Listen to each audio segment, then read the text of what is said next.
We will ask David if time permits at the end, and so we're going to cut him loose again, and he'll do his best to save some time for the Q&A at the end, so that'll be good. I asked him to share his opinion about Donald Trump. He said, "Oh, do I have to?"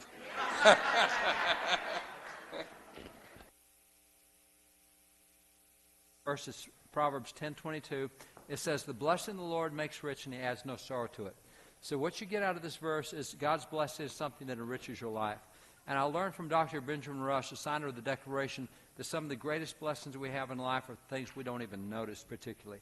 In his writings, he's a strong Christian guy. He was trying to be a good Christian and thank God for all the blessings in his life. And he's going through naming all the things you would expect, great health, etc. But then he said, "And I thank God for all the times I have not fallen downstairs." I thought, now that is a strange, but I just came up the stairs and didn't fall and nobody noticed it. If I'd fallen, you would have seen it and it would not have been a pretty thing.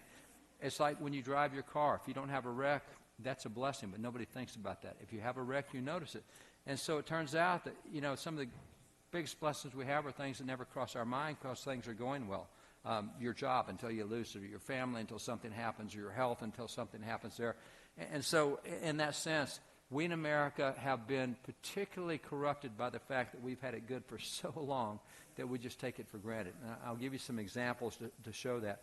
A month ago, we had Constitution Day celebrating the Constitution. We wrote that Constitution in 1787, so that's a long time ago. That's the only Constitution we've ever had. In the same period of time that we've had that Constitution, look at how other nations have done with their constitutions. And by the way, there's 193 nations today at the UN. So look at how other nations have done with their constitutions.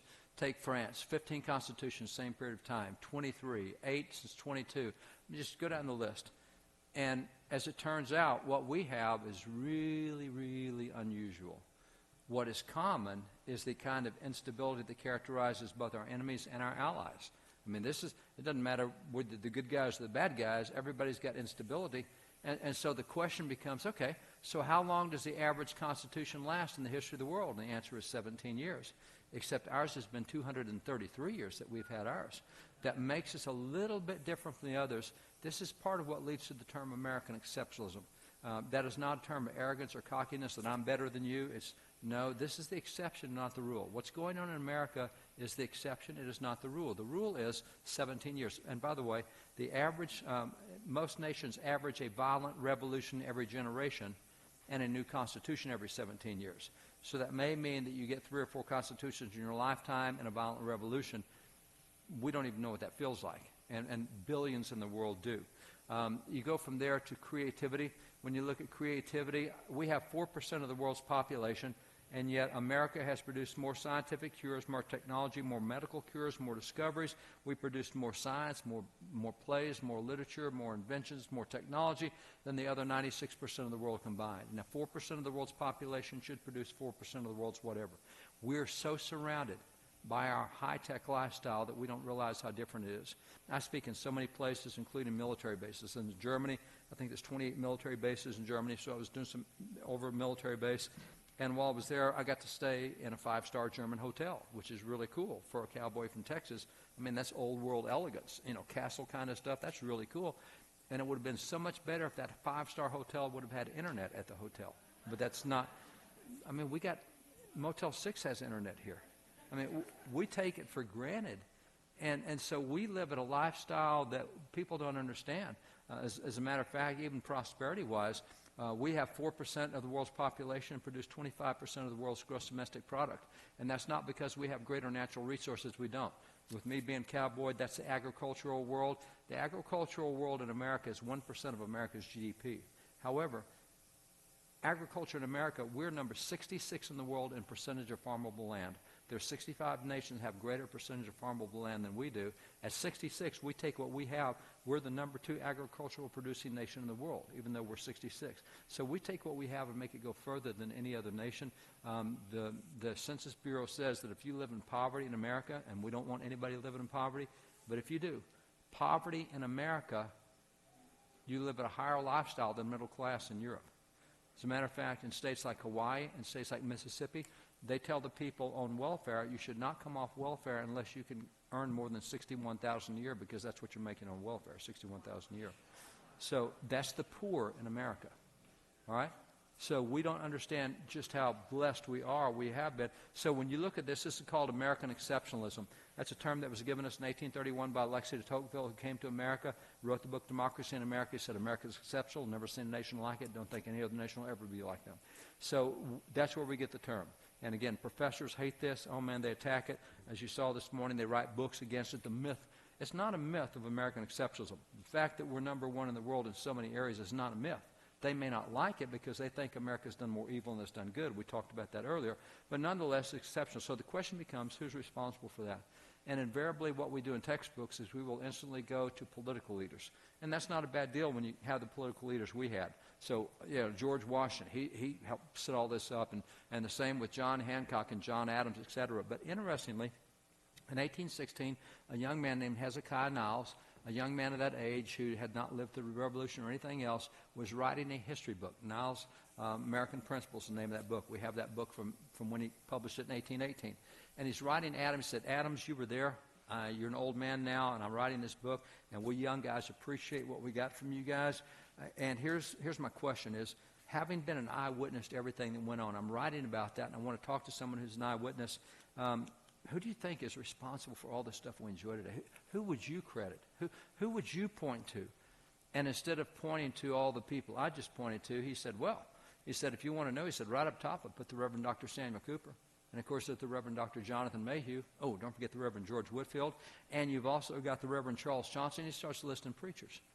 Now, the chances that we know any of those preachers today other than Whitfield, we may know Whitfield, but the chances we know anything about Cooper or Mayhew or Chauncey, slim to none. We don't know these preachers. I mentioned some of these guys this morning, but largely America doesn't know folks like Richard Allen, doesn't know Absalom Jones, doesn't know John Morant, doesn't know Lemuel Haynes, doesn't know Harry Hoosier. So many of these preachers that I covered this morning, these are just names we don't know. Now, church historian Bishop Charles Galloway was writing about the history of American churches. And by the way, there's an interesting title that the British gave the pastors in America. In the American Revolution, Peter Oliver, who was on the board that was in charge of Britain over all of America, the Board of Trade is what's responsible for American government from Great Britain, he wrote and he called the preachers the Black Robe Regiment. Now, he said that because all preachers back then wore a black robe. Whether you're Catholic or Protestant, black or white, you wore a black robe. And the British said if it wasn't for these Black Robe Regiment, America would still be a happy British colony. It's these guys that have stirred up all the problems. And so what you find is the attrition rate for deaths was the highest percentage was among pastors. If the British caught a pastor, goodbye, that's going to be the end of you. The British shot 4,335 folks with bullets in the war. That's how many Americans died as a result of the war. But 11,400 died in prisoner of war camps. So it's much more brutal being a prisoner of war camp, and when a preacher was captured, that's a problem. Other times they were assassinated. The Reverend Caldwell, James Caldwell, preacher in New Jersey, the British tried to get him, tried to kill him one night at dinner. He was having dinner with his wife. They shot through the window. Sniper shot through the window. But with the low-velocity bullets they used back then, when it hit the window, deflected and hit the wife and killed the wife instantly. So they killed her. Eventually, he was shot later. It was a friendly fire attempt. The British got one of his own men to kill him. So, I mean, they went after the preachers. When the British landed in New York in 1777, there were 19 churches in the city.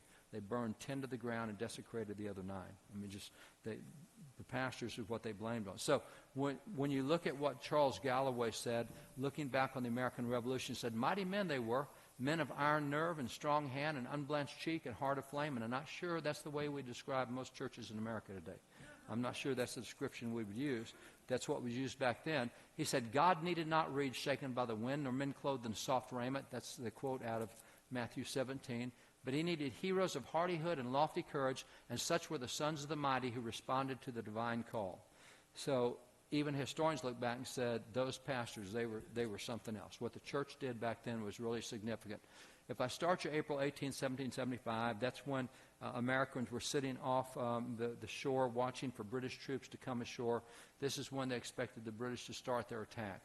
So they watched some 1,400 troops disembark, And this is where Henry Wadsworth Longfellow wrote the poem, one if by land, two if by sea. They get up in South Church Tower and hold a lantern to tell everybody else, here's the British, and they're coming on the inland route or they're coming on the road route. So that's what they're waiting on. That's where Paul Revere starts his famous ride. Now, Paul Revere was not the only rider in the American Revolution. All total, there were about 200 different ones that made rides. His was a famous ride. Another famous ride that was also made, a Paul Revere type of ride, was made by a very different guy, and his name was Wentworth Cheswell. Wentworth Cheswell was elected a black patriot in America, elected office in 1768 in New Hampshire. And Wentworth Cheswell, actually, in addition to being, and this is a document we own of his as a judge, he was a judge for a number of years, and a black guy elected in a white colony, which was not unusual. As I mentioned this morning, Georgia and South Carolina is where you'd find trouble with that. In the North, you find so many blacks elected. 1641 in Maryland. Mentioned even this morning in the northern colonies, blacks regularly voted. Southern colonies, whole different thing. So what 1619 Project focuses on is they take the picture of the South and try to say that's America, and it wasn't, not by a long shot. So you have Wentworth Cheswell. Wentworth Cheswell, again, reelected for 49 years to 8 different political positions. These are some of the many positions that he held in his life. He became really the notable historian of New Hampshire, wrote the history of New Hampshire. But he was one of these Paul Revere kind of guys, great patriot in the American Revolution. But Paul Revere is making his ride, and he's not just randomly riding saying, the British are coming, the British are coming. He's looking for 2 guys. He's got to find Hancock and he's got to find Sam Adams, because the British have issued an order that those 2 are to be executed. And the order is very simple. The commander said, bring back to me the bodies of Hancock and Adams. So they're trying to find these 2 leaders and say, hey, the British are coming after you. You've got to get out of here. And so with all the places you could find patriots all over Massachusetts back then with no technology and nothing but horses, how do you know where they are? Everybody knew where they were. They went to the preacher's house. They were at the home of the Reverend Jonas Clark in Lexington, and that's where Revere headed. And so he went to the home of Jonas Clark. When word got to Hancock and Adams at Pastor Clark's home, they looked at Clark and they said, Pastor, they said, is your congregation ready for this? And he got really indignant and backed up and said, of course they are. I've trained them for this very hour. So what happened was the next morning as 700 British came to town, he rang the church bell, and his church gathered on Lexington Green. And so the first shot heard around the world was a church defending the town from the aggression of the British. And so, and by the way, from biblical teachings, what he had taught his congregation was the same thing other pastors taught. They said God will not bless an offensive war, he will bless a defensive war. So you cannot fire the first shot, but if they fire at you, you can fire back, but you can't start anything. So when you have 700 British lined up against 70 guys on the other side, it wasn't a pretty picture because the British did fire. 18 Americans hit the ground as a result. The Americans that hit the ground that morning included white patriots like John Robbins, black patriots like Prince Estabrook. They all went to church together. They were all in the church together. 18 guys hit the ground. I think there were 8 killed and 10 wounded. And Prince Estabrook, by the way, recovered from his wounds, went on to be a great soldier in the American Revolution. The average black soldier in the American Revolution served 9 times longer than the white soldiers did. So they put so much into the country. It was so good. And so Prince Estabrook, back then, they built monuments to him, and even today they've renewed the monuments, increased the monuments. It's just that he doesn't appear in any of our textbooks anymore, which is unfortunate. Well, after having done the Battle of Lexington, the British keep marching on. They're on their way to the North Bridge at Concord. When they got to the North Bridge at Concord, the word has got there ahead of them. The British fired first, so now we get to fire back at them. So when they got there, that's when the first British hit the ground. Guess who was there? Reverend William Emerson and 300 guys from his church were there to meet the British. And they drove the British back, and so the British said, we had 70, it's now up to 300, this is not good. It's going the wrong direction. So they have to march 19 miles back to Boston. It's called the Road to Boston, a 19-mile forced march. They have to get back to reinforcements because the American troops are really growing and increasing. So on the way back, they encountered between 4,000 and 5,000 Americans lining them, shooting at them, both sides of the road, because you started this, so we're going to finish this. And so they're shooting at them from both sides of the road. And who was it? Well, you have all sorts of congregations. Reverend Payson Phillips led a group of men from his church who attacked the English as they retreated. You had the Reverend Benjamin Boss led a group of his. It was the church doing all this. And by the way, just got to tell you an interesting story. There was a man, let's see, let me get the context right on him. Oh, his name, I'm trying to remember his name. It'll come back to me. This guy had been I'll get it. He had been a soldier in the French and Indian War. And in the French and Indian War, he had fought. He had been a very good soldier, victorious against the French. From one of the battles, he was able to take pistols from guys that he killed in that battle. From another battle, he took a musket and a sword, etc. And so he's 80 years old. And 80 years old, he hears what the British have done to the Americans and how they're shooting Americans. And so on the 19-mile march back, what the British were doing, they were attacking Americans wherever they saw them, burning houses, burning stuff, just trying to keep the Americans away from them, just pillage everything. So on the way back, this 80-year-old man went and got both of his pistols and loaded them. He loaded his musket, and he put his sword in his belt, and he went out and knelt down behind one of those stone walls. And as he knelt down behind a stone wall, there was a detachment of 5 British coming there looking for stuff to burn and looking for people to attack. And so he popped up from behind that stone wall. He upped with one pistol, shot a British guy, up with another pistol, shot another British guy, up with his musket, shot another British guy, 80 years old. He takes his sword and charges him. Now, he's already dispatched 3 of the soldiers. They're ticked because they've lost their brethren. They up and they shot him right in the head. Just there he goes. So he's down. And they're really angered over what he did to them. So they come up, and after having shot him in the head, and that's the end of him, they then proceed to bayonet him 13 times. They stab him 13 times, and they take the butt of the gun and just crush him real good. And so they go on, and they're doing their pillaging. And after about 3 hours after the battle, when everyone feels it's safe and the British are long gone, they start going out to collect all the bodies. And as they collect all the bodies, they find he's not dead. He's laying there trying to reload his pistol so he can get another shot at the British. And so they take him to the doctor, who says he's going to die. There's nothing I can do. He's going to die. And they said, well, try to do something. It won't do any good. He's going to die. Well, try. So he tried, and then he sent him home so he could die with the family and be with the family. Well, he lived another 18 years. He lived to be 90 years old. So, what is it, Cheryl? What's that? Samuel Whitmore. Thank you. Samuel Whitmore. So he lived to be 98 years old. One other story about pastors was when, I think it was 1781, Benedict Arnold, who is a traitor, who is now on the British side, is leading an attack against New London, Connecticut, and that's close to New Haven, where Yale was. Yale sent all the students home because the average college student was about 14 years old. When you're 13, you either get a career or go to college. So there was no such thing as adolescence like we have today. Early America, at 13, you're an adult. Do something about it. So you either get a college, you go to college, or you get a career. And so they sent the young men home. And so the young men actually didn't want to go home because all the patriots in the town were out fighting another battle. And so here comes Benedict Arnold, 2,500 guys into town, and there's nobody there to meet him. And they know that if he gets into town, he will destroy and burn the town and all the people. The people need a chance to escape, and we got to give them some time. So these 100 kids from the school, they went out and tried to set up a little militia line against the advancing British. And so as they were doing that, the Reverend Napoli Daggett, who was he was a professor of divinity at Yale University, he became the president of Yale University. He came riding by them on horseback, just blew by them. So all these kids are there, and they look up and they see him. He's an old man, white hair. He has long white hair. And they said his hair was flapping in the wind, and his black robe was flapping in the wind as he rode by. And he had his musket in hand, and they were all cheering as he went by. And he just rode right on by them. Well, as it turns out, he went and got up on the highest hill overlooking the road. And so as the British come, these kids engage them, and the British quickly scatter the kids. I mean, they're gone.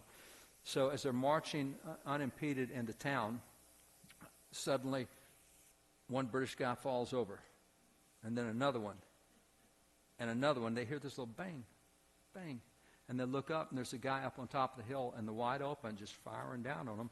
And so one of the officers tells the sergeant, says, take a detachment, go see what's going on with that guy. And they got up there, and it was Pastor.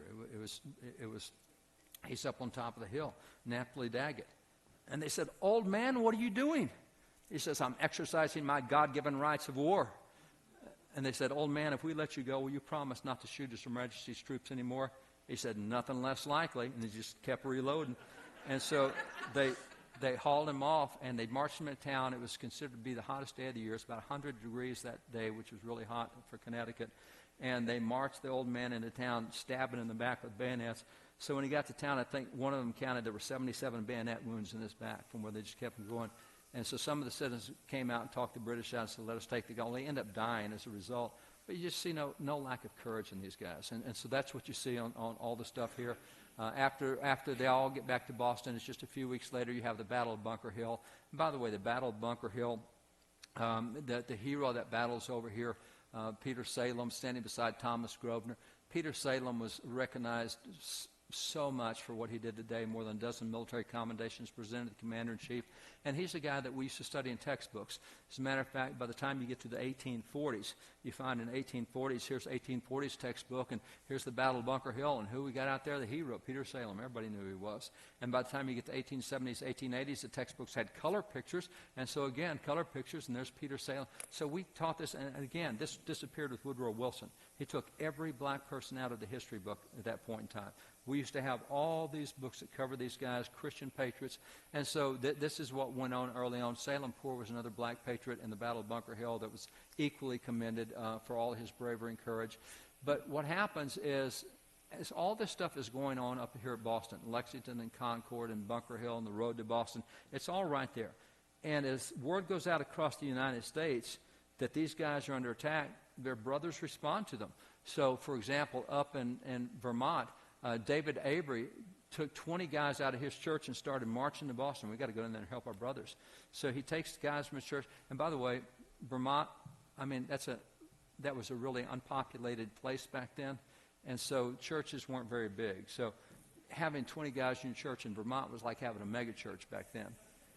And given the spiritual condition of Vermont today, it's still like having a mega church if you had 20 people in Vermont today.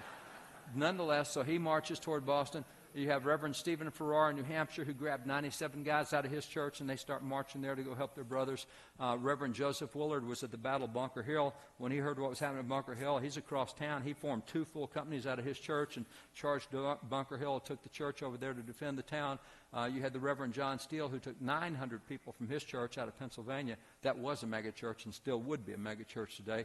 You had Reverend John Peter Gable Muhlenberg, who took 318 guys out of his church down in Woodstock, Virginia. So, I mean, this is what went on in the American Revolution, and this is the kind of stuff that Adams had seen, and this is why he would list the kind of guys he did. It's not the kind of history we get today. I mean, church is not supposed to be involved in that stuff. Well, if the church hadn't been involved in that stuff, we wouldn't have a country, quite frankly. And so you see what they were doing at that point in time. This is why John Adams talked about what went on there. And when you look, John Adams looked at these preachers, and why would you choose preachers?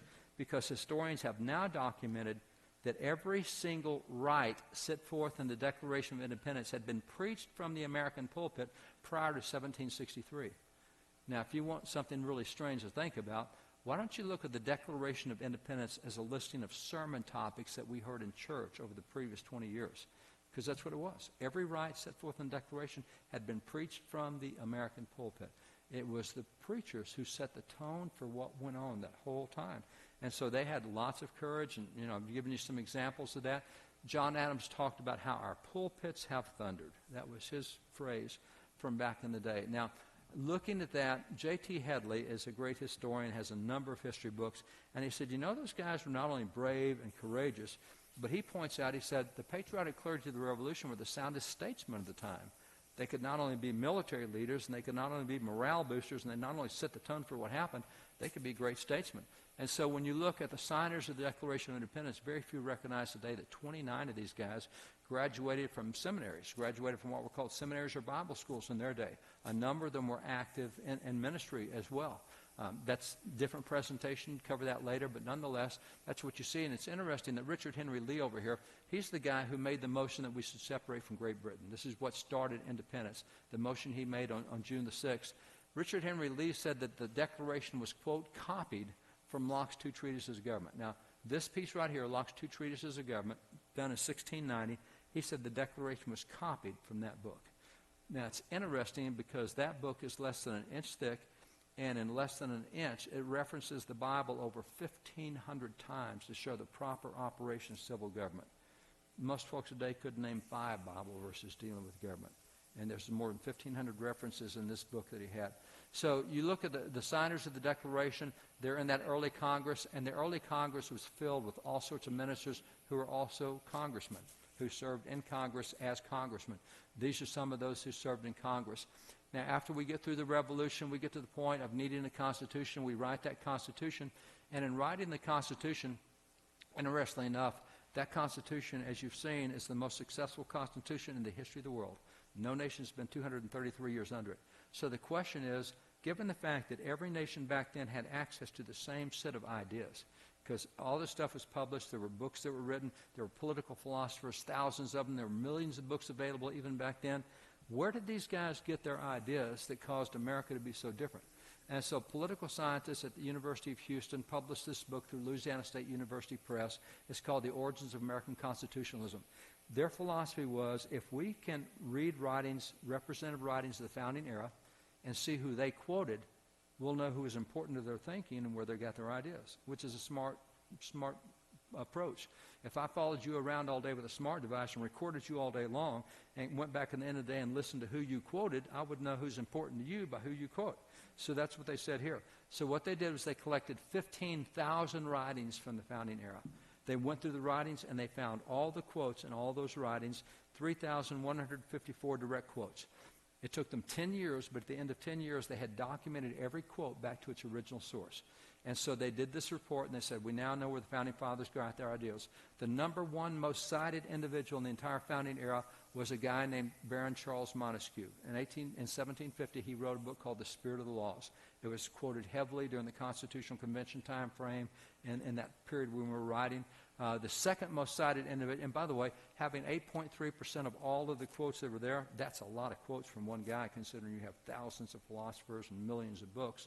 They relied on him a lot. The second most cited individual was William Blackstone. Judge William Blackstone wrote commentaries on the laws.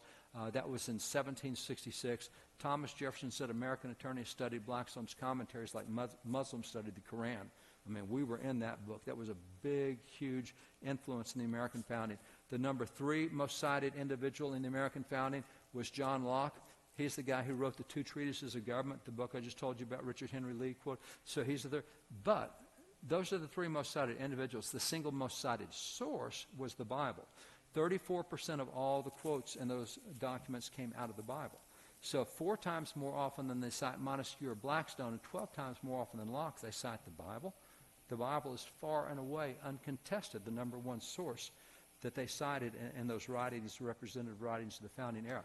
So that says a whole lot about the Bible and the influence. Where these guys learned this, again, the pulpits of thunder. The Bible was just part of what they did, part of what they studied. So the Constitution, when it's written, these 55 delegates wrote the Constitution. It's not surprising that so much, if you know the Bible and you read the Constitution, you find Bible phrases throughout the Constitution. So many clauses in the Constitution are quotations of direct Bible phrases. Now, most people today don't know the Bible enough to know that the Bible appears in the Constitution, but if you're familiar with the Bible, you see the exact quotes there. And there's a lot, like even with the separation of powers up Jeremiah 17:9. John Adams has 3 letters talking about how the Jeremiah 17:9 is where they got separation of powers. So this is the kind of stuff they talk about fairly openly. Now, after we get all the Constitution done, we got to get this thing ratified. Just because we've written it doesn't mean it's a guiding document yet. The states have to agree with that. And so what happens is they send it to the states for ratification. Now, if you're going to send it to the state to get it ratified, it's a political document. Where do you send it? You send it to the state capitol. Maybe. However, in states like North Carolina and Massachusetts and Connecticut and elsewhere, they send it to churches to get it ratified. The ratification convention for the Constitution were held in churches in those states. And in addition, to ratify the Constitution, you had to be an elected delegate elected by your state. So each state had elected delegates that met, and they ratified or voted for or against the Constitution. And 44 of those elected delegates were preachers. They were ministers of the gospel. That's who the state chose as the leaders to go ratify and go look at this new Constitution that was proposed. So then after we get the Constitution done, one of the first acts of Congress is we need a Bill of Rights to put limitations on the federal government. So the Bill of Rights is framed and written. We talked about that this morning. And at the bottom of the Bill of Rights, there's only 2 signatures. One is John Adams, Vice President of the United States. The other is the Reverend Frederick Augustus Muhlenberg, Speaker of the House. Reverend Frederick? Yes. Interesting thing happened with him.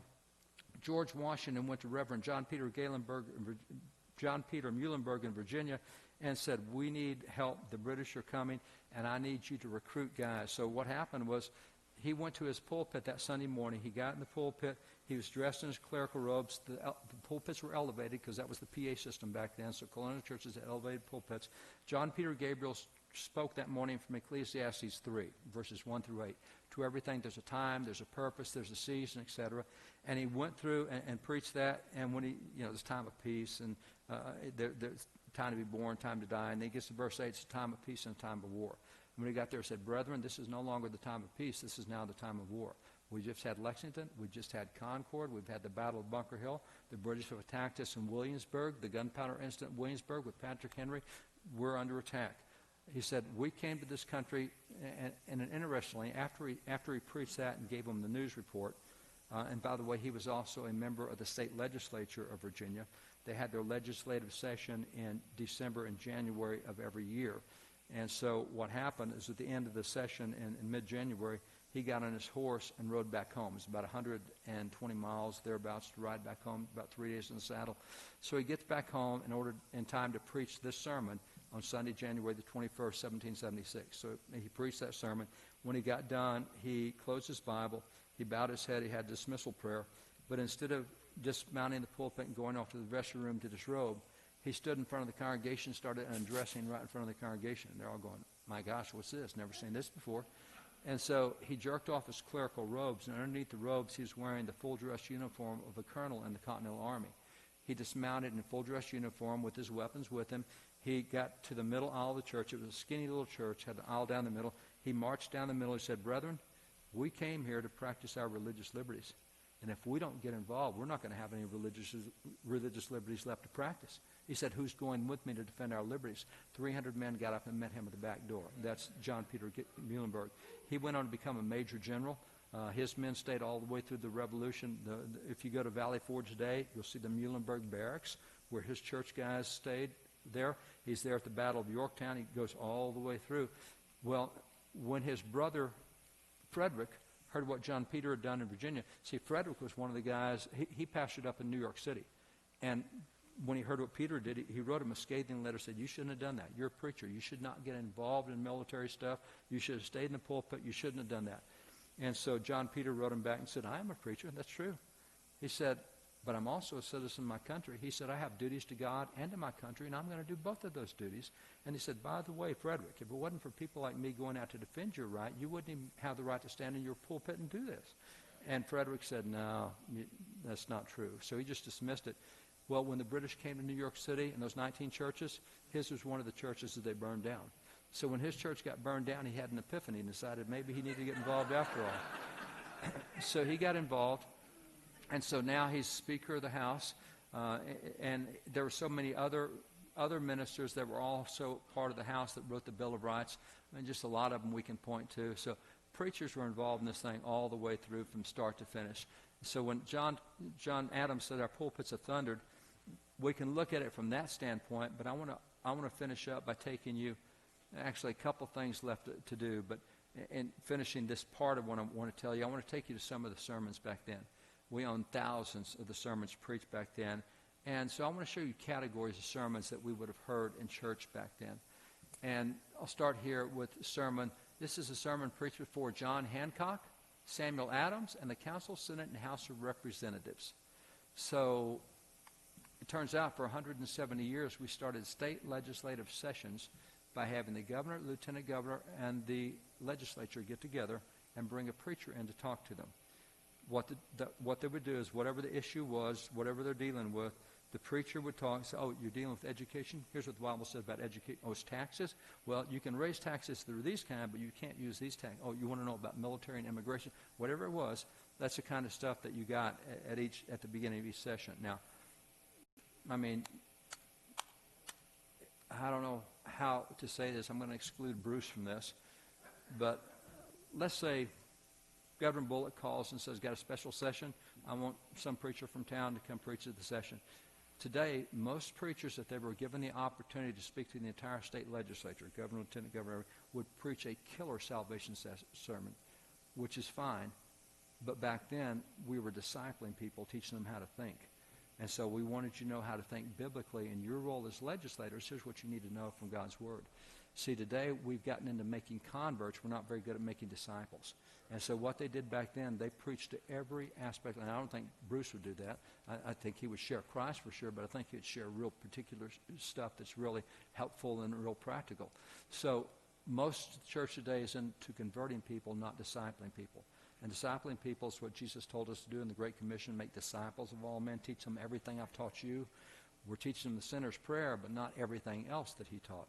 And so that's why the church is really not very strong today. But back then, these are the type of sermons they had. So we had sermons on government. Here's a sermon, election sermon. We first started preaching these sermons in 1633. The first elections in America were 1619. So 1619, we said, okay, we're having elections. This is based on Exodus 18:21 and Deuteronomy 1, Deuteronomy 16. We're having elections. And by 1633, they said, well, if we're going to have elections, what has God said about the kind of people we should choose? And so starting in 1613, we had election sermons, and we had an election sermon every year. Not every election, but every year we had an election sermon, and these went into the 1900s. So we had sermons on elections on a regular basis today. Well, that's politics. You shouldn't bring politics into the church. We didn't. We just brought the Bible into church. But because the Bible deals with things like that, that's why we talked about it. So then we have a sermon preached before judges. What? Isaiah 126, God says the righteousness of a nation is dependent on the judges in that nation, which is why the type of judges we have right now with President Trump have done more to get us back to original intent than any judges in my lifetime. We're seeing a change. If we have the other type, I think that if Amy Coney Barrett gets confirmed within 3 years, Roe v. Wade will be gone. That will be a thing that passed. Now, don't misunderstand what I'm saying. That doesn't mean abortion will be ended. It means it will go back to the states, and the states will have to fight it out. But now there's about 19 to 22 states that would end abortion if it came back to them. So that's changing. As I mentioned, the Supreme Court justices asked for certain kinds of religious cases to be brought to them because they want to get back to the original intent of the First Amendment, which means they need to overturn a couple of their decisions from 60 years ago. One they overturned last year. There's another one they want to overturn that will get us back to the original intent. Things are moving in a real direction. So we could look at Isaiah 126 and say, I can preach about judges, or I could look at 2 Chronicles 16, verse 7. I could go to Psalms 2, verses 10 through 12. I can go to Ezra 7:24. All these verses talk about judges and what they should do and what a judge is supposed to do. So that's why we had sermons on things like judiciary. Here's a sermon occasioned by the earthquakes in November 1755. Because we believe the Bible applied to every aspect of life, whatever was in the headlines, we talked about from the pulpit.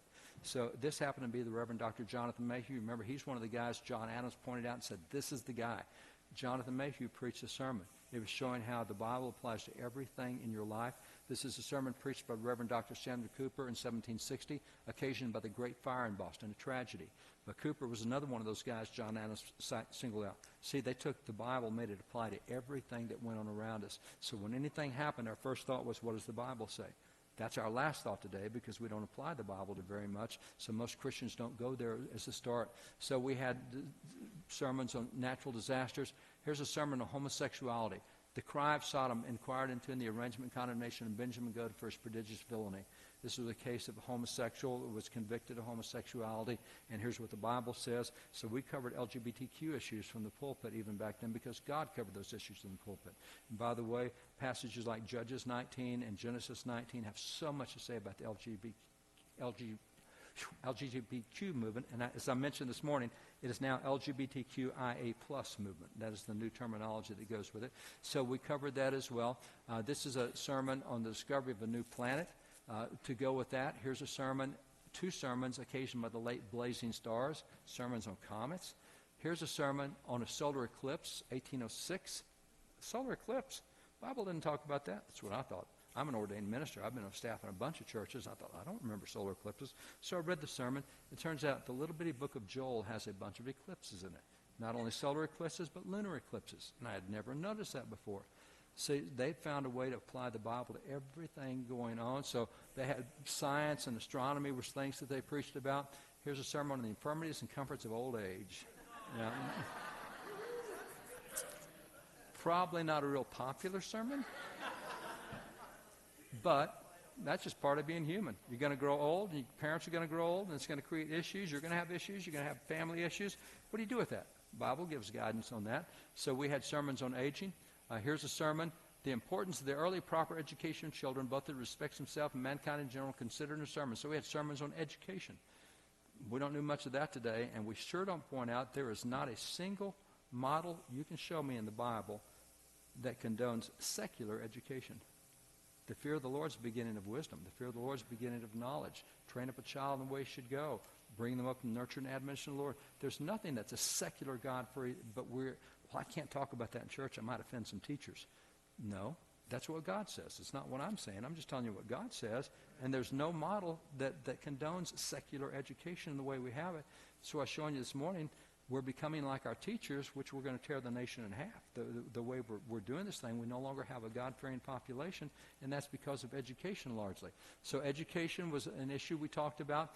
Religion and patriotism, the constituents of a good soldier. This is a deployment sermon in the French and Indian War, 1755. We had deployment sermons every time there was a conflict.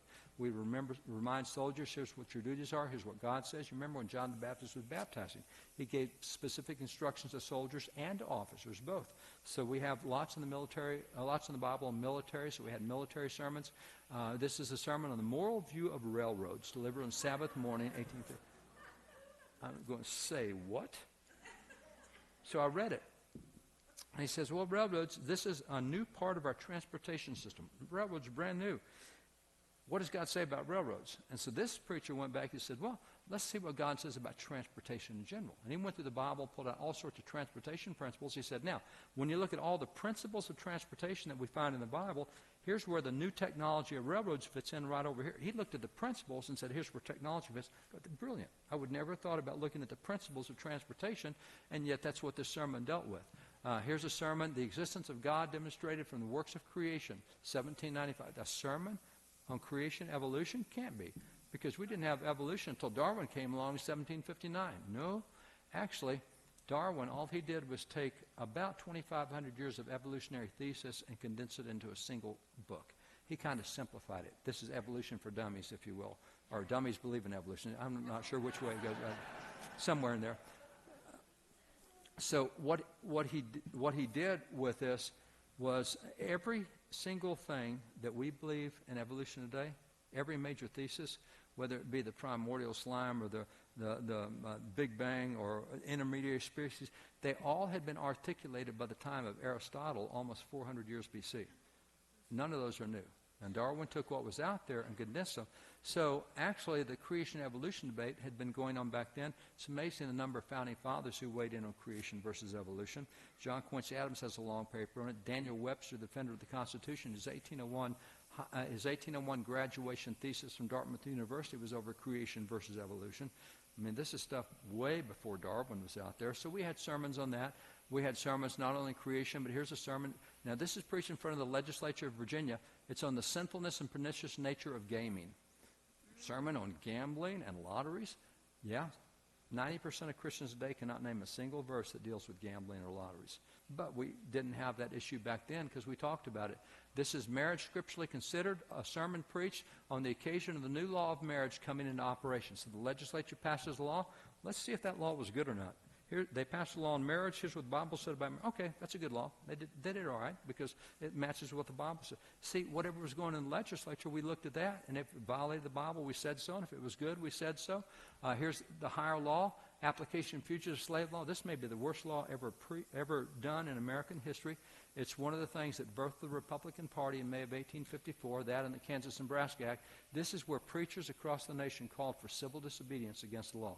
This is the worst law ever. It violates the Bible. It violates the Constitution. You cannot obey this law. And they called on juries to free all sorts of fugitive slaves under this law because it was a bad law. So preachers calling for open civil disobedience, yeah, and they gave you the biblical foundation for doing so. And by the way, consider how many of our heroes in Hebrews 11 were civilly disobedient.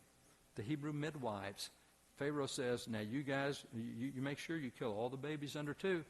And they said, maybe not. They disobeyed, let Pharaoh think they were doing that, but they disobeyed. Daniel, when Daniel was told you can only pray to the king, the Bible says that when he received that word, he went to the window, opened the window, and prayed so everybody could see him. That's just a little bit in your face. I mean, and he ends up in a lion den as a result. But nonetheless, it was civil disobedience, Shadrach, Meshach, Abednego, so many others. So lots of examples, the apostles in Acts 4. They wouldn't obey what the civil leaders told them because they said, we got to obey God rather than man. So all this kind of stuff on social policy, lots of sermons on that.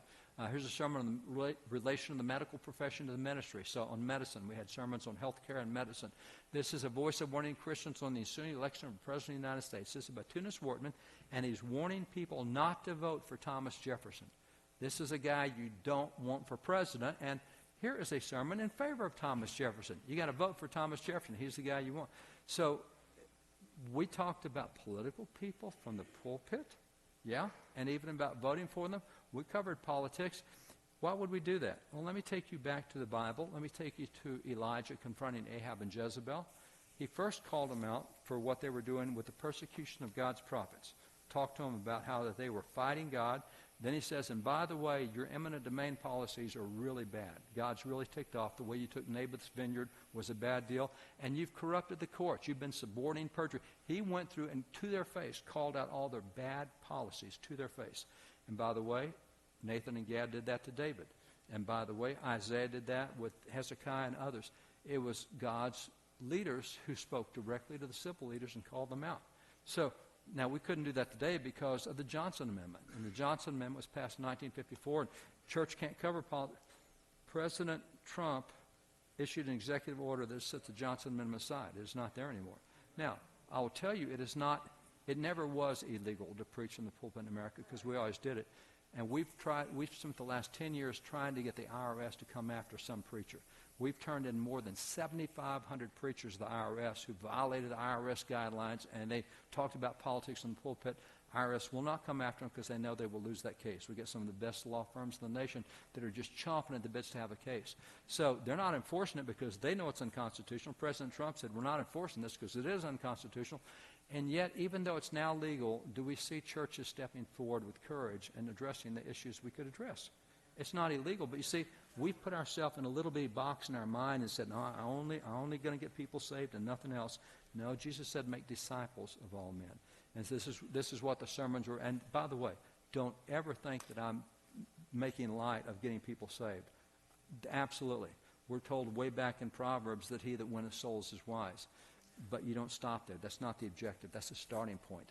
And we should take them from the starting point and move them forward to be mature Christians. So that is now no longer an issue. So why did we preach these kind of sermons? Because we believed what the Bible said in 2 Timothy 3:16 and 17. The Scripture says, all Scripture is given by inspiration of God is profitable for doctrine, for reproof, for correction, for instruction in righteousness. God's Word is inspired, inerrant, and infallible. Why did he give us his Word? We're told in verse 17 that the man of God may be complete, thoroughly equipped for every good work. God gave us the Word so that we could be equipped for every good work. Every single thing that comes up. I mentioned this morning, there's 613 civil laws that God gave Moses and the children of Israel to establish them as a nation. God covers everything. So when you look at it, that's why he said our pulpits are thundered. And they had. You just look back. We have 260 of these old sermons posted on our website. We put that out because people just need to see how different the church was then from what it is now.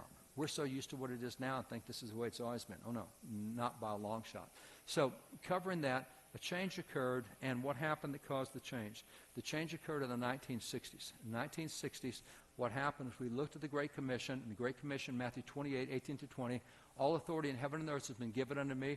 Therefore, go and make, this is Jesus talking, therefore go and make disciples of all nations, baptizing them in the name of the Father and the Son and the Holy Spirit, teaching them to obey everything I've commanded you. That's the Great Commission. But in the 60s, we took that and turned it into an evangelism mandate. Now, if you notice, it was not an evangelism mandate. Not that evangelism is bad, it is good. What it was a discipleship mandate because he said, you teach them everything I've taught you. And that everything is what makes discipleship. And so what's interesting on this, when you look at the everything, I'm just throwing some issues up that have been in the news in the last 24 months. And by the way, before I do that, let me go back and remind you what would have been everything. If he told his disciples, you teach them everything I've taught you, I would point you to Matthew 19 where Jesus has a long teaching on no-fault divorce. And the disciples got really offended. Remember, they said, Jesus, this is a hard teaching. Moses let us divorce for any reason. We just have to write a bill of divorcement. And Jesus said, yeah, that's because of the hardness of your hearts. He said it was not that way at the beginning. At the beginning, God put them together and said, let not man put asunder. He said, so from the beginning, it was man and woman. And by the way, he goes on to define marriage in that same teaching. So Jesus has a very specific teaching against no-fault divorce. And, that's not something we cover a whole lot with now.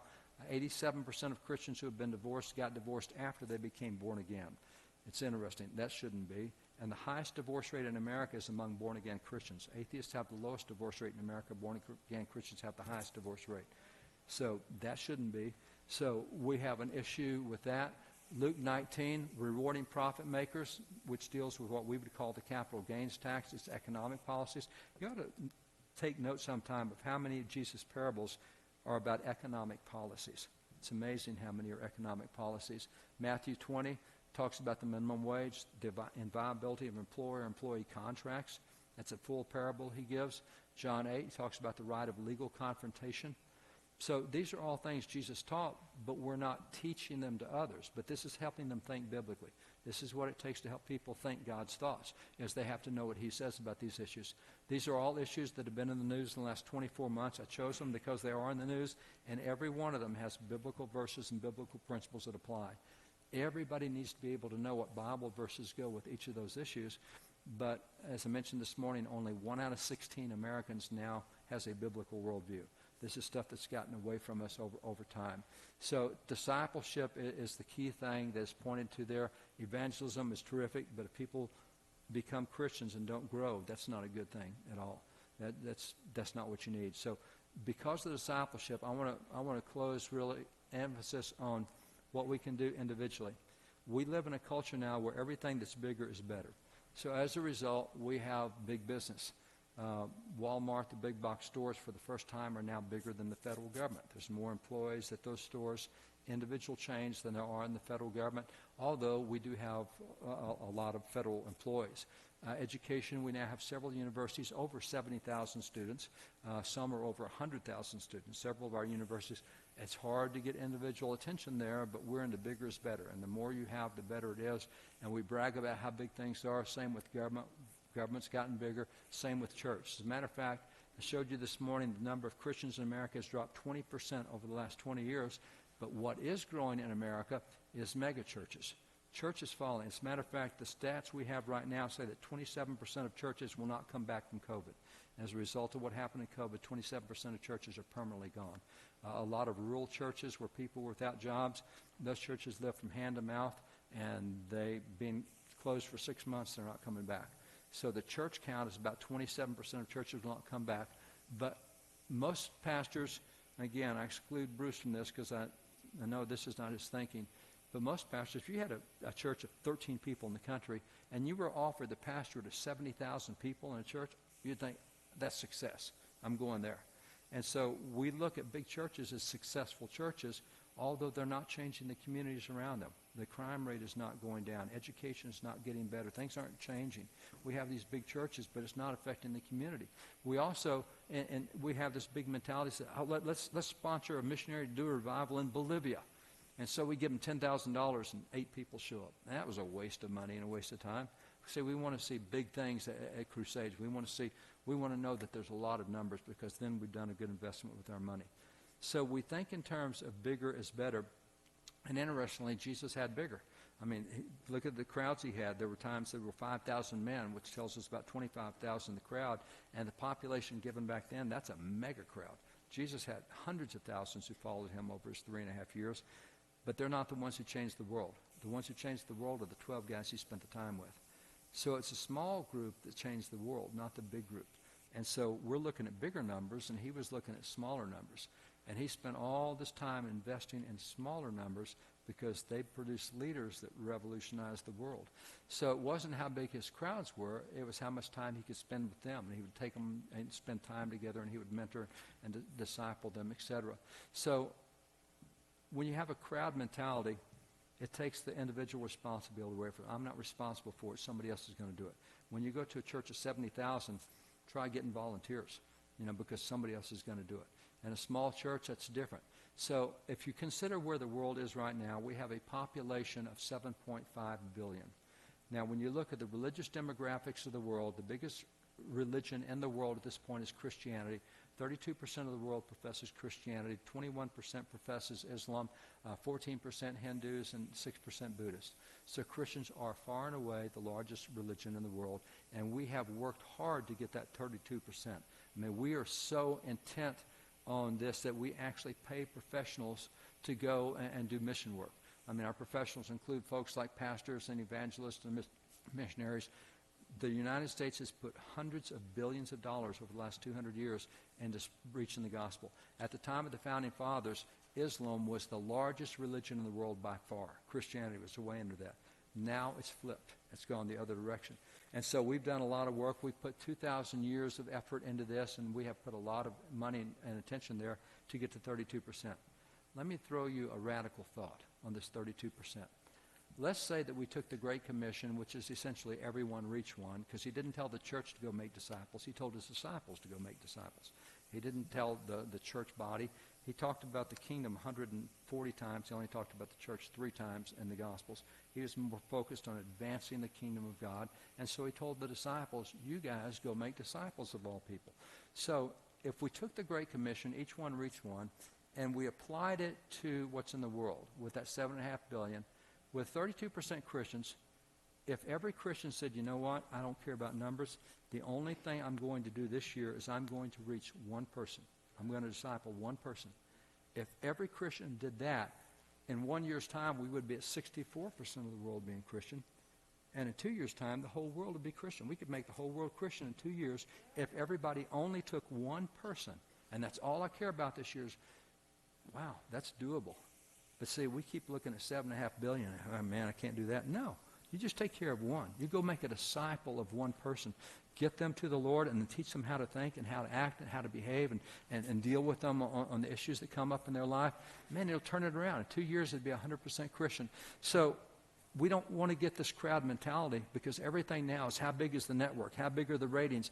What's the percentage in polling? We're all bigger the numbers, the more victorious we think we are. That was not Jesus' approach. The other thing is, in addition to winning one and winning the world, is acting individually. Let me take you for a moment to the American Revolution. When we look at the American Revolution, and we know it, we study it, it was so good to have a nation filled with patriots, and fortunately the British were a small part of that, and that's why we prevailed in the American Revolution, is the British just weren't that big a deal. Sorry, it wasn't that way at all. It was divided into thirds. 1/3 were patriots, 1/3 were loyalists who opposed the patriots, and 1/3 didn't care as long as it did not affect them. Now, we were divided in thirds. The Founding Fathers did not call it the American Revolution. They called it the American Civil War. Because, for example, we had battles in North Carolina where the 1,100 American patriots took on 1,300 British loyalists. It was a civil war. It was Americans fighting Americans because we were a divided nation. Now, we eventually won, and because we won, we figured everybody's on the winning side, and they always get on the winning side once you win. Everybody's a fan once you win. So, but it was divided. 33% supported. Do you know how many Americans actually did something in the Revolution? It was only, not 33%, it was 9% of Americans that actually did something in the Revolution. America gets its freedom, gets to be the nation it is because 9% were willing to engage and do something. Those aren't big numbers. Yeah, but that's a big commitment. You just make that commitment, you get in, you give it all you got, and it'll turn things around. So that's the second thing is if you win one, you win the world. So just make it your goal to find one person to mentor, then act individually. And the third thing I'll give you is that if you win locally, you win nationally. I covered 4 battles tonight early on. The Battle of Lexington, the Battle of Concord, or North Bridge, the Battle of the Road to Boston, and Bunker Hill. In all 4 of those battles, nobody called the commander-in-chief and said, Mr. George, we need your help down here. You're going to bring the army? Every one of them said, it's our community. We got it. Reverend Jonas Clark, we got this. Reverend Emerson, we got this. The church stood up and said, it's our community. We'll take care of this issue. We don't need outside help. That'd be great if it came, but you go find. And so Washington actually fought battles elsewhere where there wasn't the local help. And so the American Revolution was not a series of national battles. It was a series of local battles that were won. Now, the guys that were in Lexington, those guys, they didn't go down and fight in the battles in Georgia, the Battle of King Mountain, the Battle of Cowpens. The local guys did that. And so the American Revolution was won by winning a series of local battles, and that's actually how we won the national thing. It wasn't by calling the national headquarters and getting national support down there. It was because we acted locally, and so if you can act locally, you can win nationally. Because we won enough local battles to turn into where it looked like we won. Well, we did win the nation, but it wasn't a national thinking that we had going on. It was winning all the local battles. And because people engaged where they lived, and we won those battles, enough engaged across the nation to win the nation. So the local focus is the big deal, and that's the third thing is if you win locally, you win nationally. So like mayor's race with Jacob. That's a good race to focus on. You can win local races, then you can win state races. I already hear that what's happening now with Bullock and Daines is going to boil down to the votes in Missoula. And they're saying Missoula will be the deciding factor for who your next senator is. And there's a worldview difference between those two. So work on the local stuff, and you can affect the nation. I mean, there's just a lot of stuff that goes with that. So the final thing I'll give to you is kind of a I'll just start it with a question. Excuse me for skipping Finney here real quick. I want to get to the last part, just time-wise. Right here. Why did God create man? Now, if you look at the book of Genesis, we have creation story told twice, Genesis 1 and Genesis 2. One's like a 30,000-foot view and one's like a 15,000-foot view, but same thing.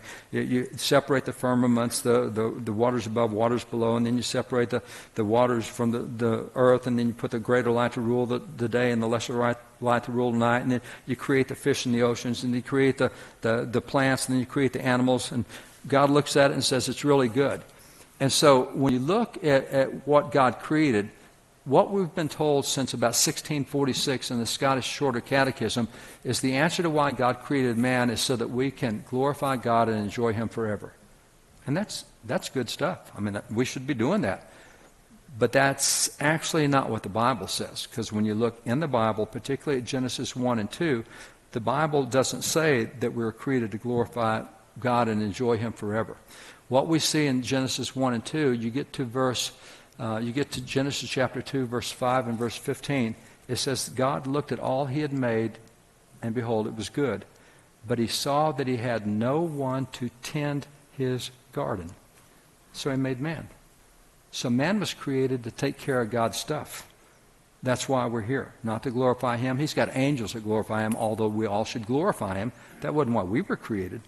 Angels glorify God. We were created to take care of His stuff. And actually the way it says in Genesis in those two verses, we were put here to tend His garden. Now, we know from the Scriptures, Psalms tell us that the earth is the Lord and the fullness thereof, everything is His. And the way it's talked about today, it's been talked about and kind of divided down into what they call the seven mountains. That business and government, family and religion and media, education, entertainment, all that stuff is God's. We've gotten out of all that. Did you know in 1968, Hollywood would not release a movie unless the church approved it? In 1968? And pastor said, we shouldn't be involved in that secular stuff. Let's get out of it. Tell me how that's worked out from Hollywood since that point in time. See, we were able to be involved in everything. We just started pulling ourselves out. And I can show you when it happened. I can show you the movements that started in America that got the church pulled out of this kind of stuff. But this is the stuff we've got to get back into. And so government is one of them, and voting is one of those things. I mean, to only have 4 to 6% turnout in local elections, that's not taking care of His garden. No, the government stuff is His. That's, as you've already seen, one little book on government had more than 1,500 Bible references in it. That's His stuff. So He wants us involved in every aspect of life. And that's what I'll challenge you with. Don't get caught up on the national news and Fox or CNN or whatever you watch. You can learn about that and be aware of it, but focus on stuff right here. Find one person, change that one person, win the local battles, because that's the way you'll win the state battles and the national battles. Just engage at that level. Take care of God's stuff, whatever it is. And if your motivation is entertainment, your motivation is technology, whatever it is, get in there and make sure that His principles get back in there. So I'll close with that. Bruce, I'll go back to you, sir, and we'll close how you would like.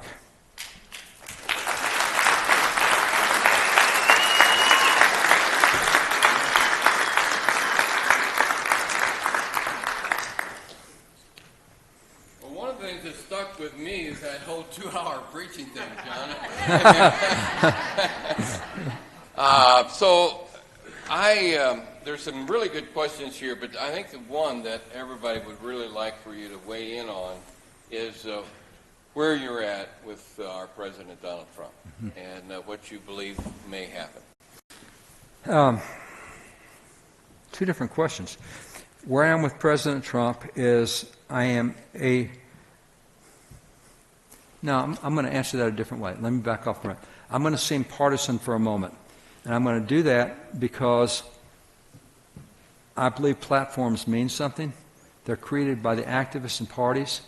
And so when I look at platforms, I know what a political party is striving to do, whoever their candidate is. So I think platforms are super important for everyone.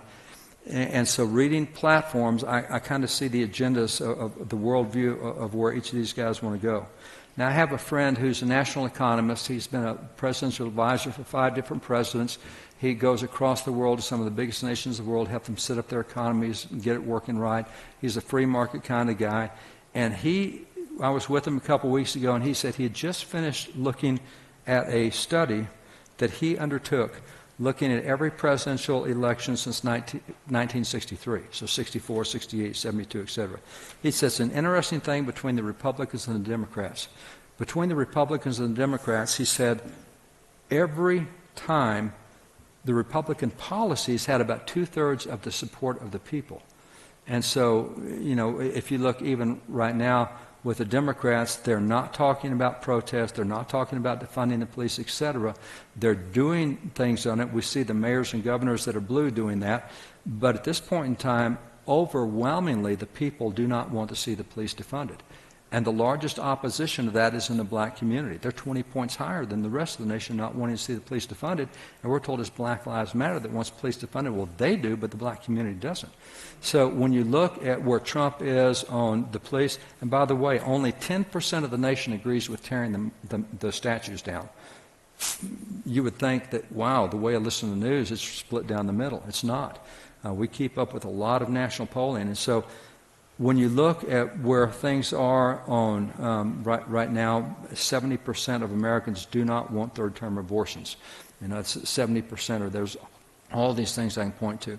So what my friend pointed out was the way the Democrats are able to win elections when there's 2/3 support for the policies is you make it about personalities.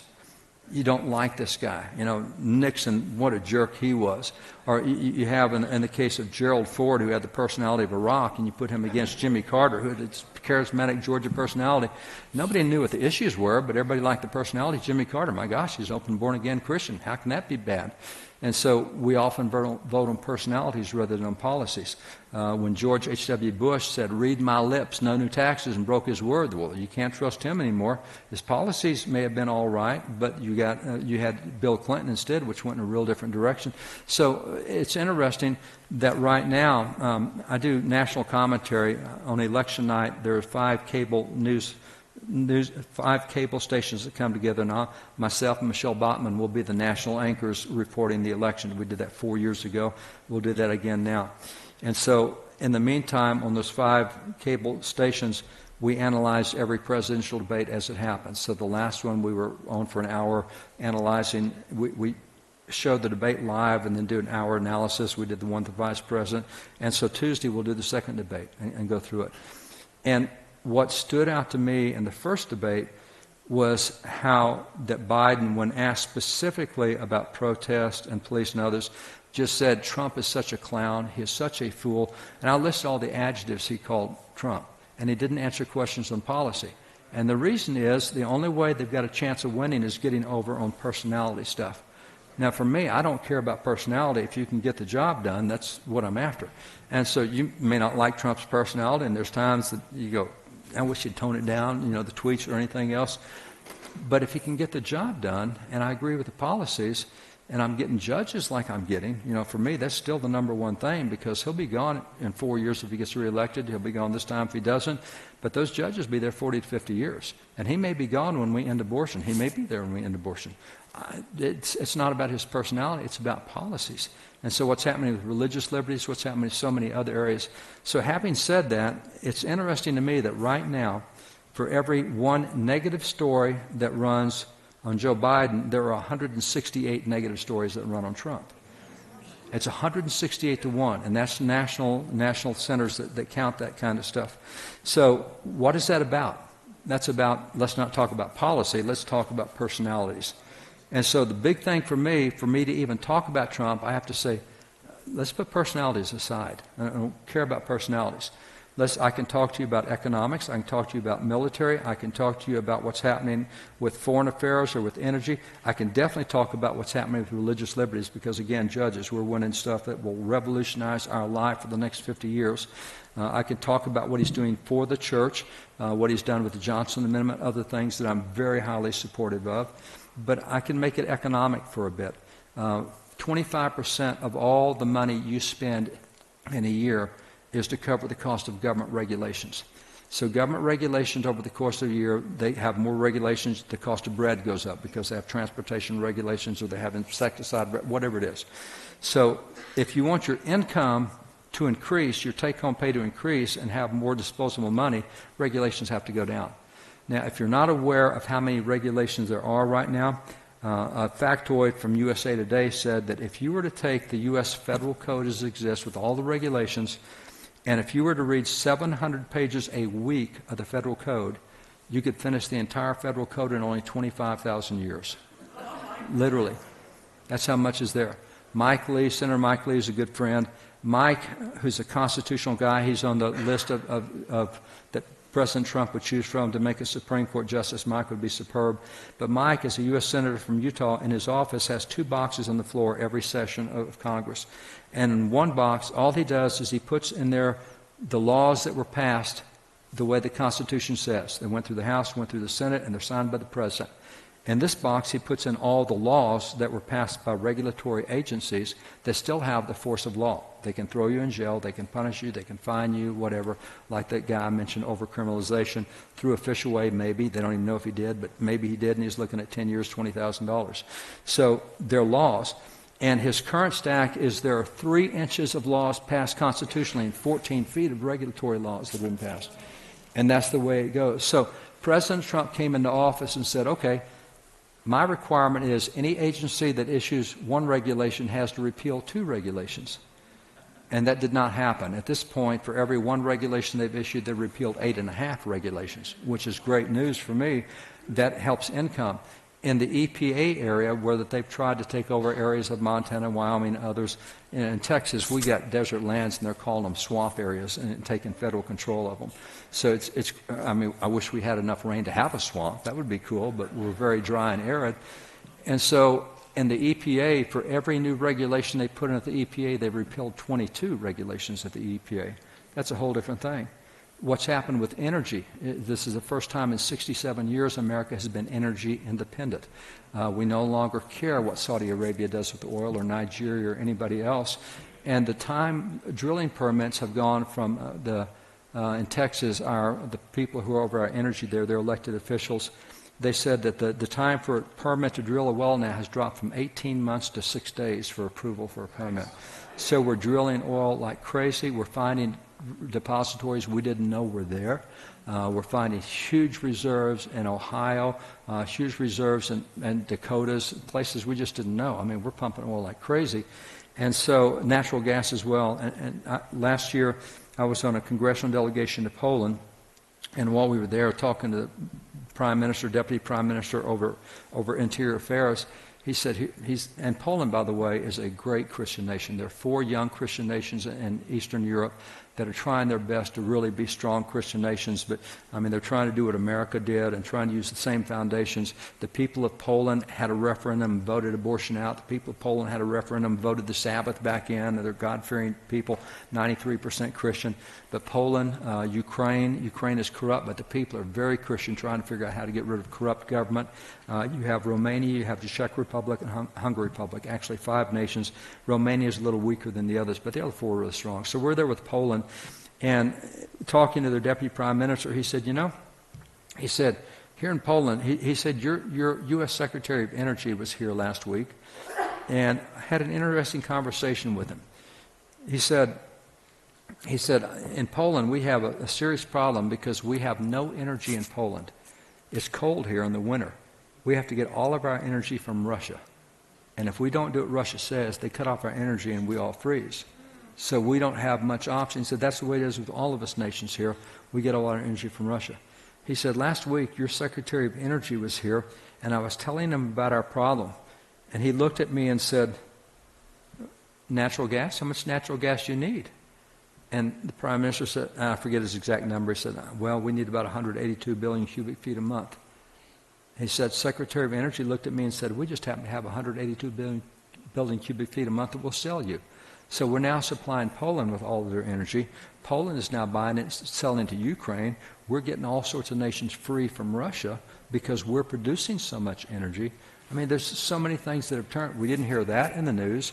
We haven't heard so many things in the news. What's happened at the Department of Education, they have taken the federal fangs out of education. They're now giving grant funding, and based on how good your idea is as to whether it gets funded, instead of just giving everybody money, they're funding the good stuff.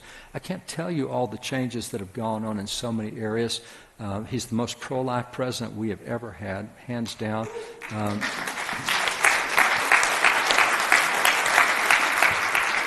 President George Bush was a pro-life president. Cheryl and I were invited to several presidential functions, signing of bills.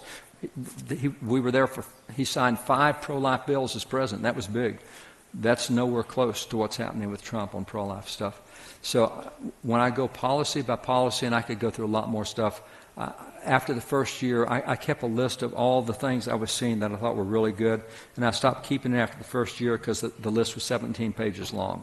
I stopped. And so I cannot tell you the changes that are happening. So for me, talk about President Trump, because he's in office, we've shifted the landscape in ways that we don't even recognize, because for every negative story on Biden, there's 168 for Trump. And it just keeps it's just the noise, and we just can't really see. So for me, that's where I am. I will do everything I can to see that he's back in because of the policies we get out of him. You can think what you want about his personality, but I have very little complaint with his policies. Long answer to a short question. Amen. Amen.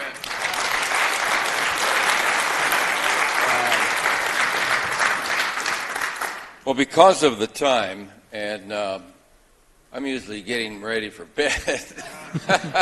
Welcome to my world, bro.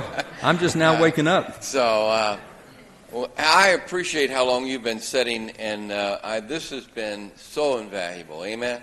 Amen. And so,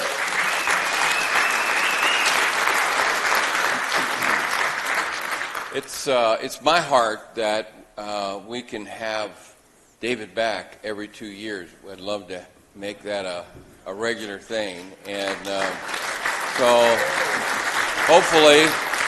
hopefully when he comes back in 2 years, he's going to be talking about all the good things that Trump has been doing the next 2 years. And so, well, if you have, there have been some good questions. We just really don't have time, and so again, I want to thank you for being here, and I know you have the same heart that I have, and that is we love our country, we love our God, and it breaks our heart to see what's happening.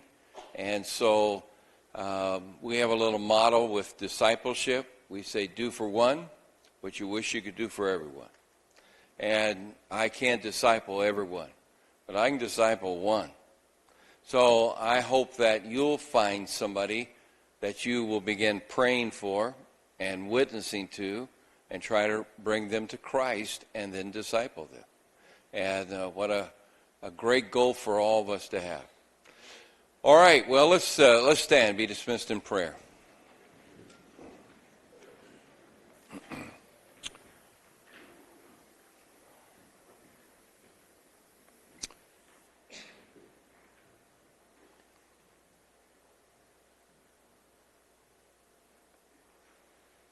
Lord Jesus, we come to you with humble hearts tonight. Most of us have never taken the time to thank you for the Spirit of God who indwelt men and women who founded this country and said, we're going to fight. And we are going to fight for liberty and for religious freedom. And so, Lord, thank you for those who have stood and given their life so that we can stand tonight and be free. And I pray that you would help us to know that it's not going to stay that way if we continue to be filled with apathy and think somebody else will do it. So help us to decide, what is it that you want us to do to impact Missoula and help people come to know Jesus and understand what is right. So, Lord, we pray for your empowerment upon each one that are running for state offices all the way up to our president. And God, we just pray for incredible victory throughout. And give us what we really don't deserve in so many ways. And Lord, may we live to see the day when we overturn Roe versus Wade. There's a lot of things in this nation you don't care about, but I know you care deeply about the murder of the most innocent, the unborn. So, Lord, may we pray, and may we work, and may we stand as a people together. So bless this evening. Thank you for all that you've accomplished in our hearts. Bless David and Cheryl. Keep them safe. Protect them and bless their ministry in the years to come. We'll thank you in Jesus' name. Amen.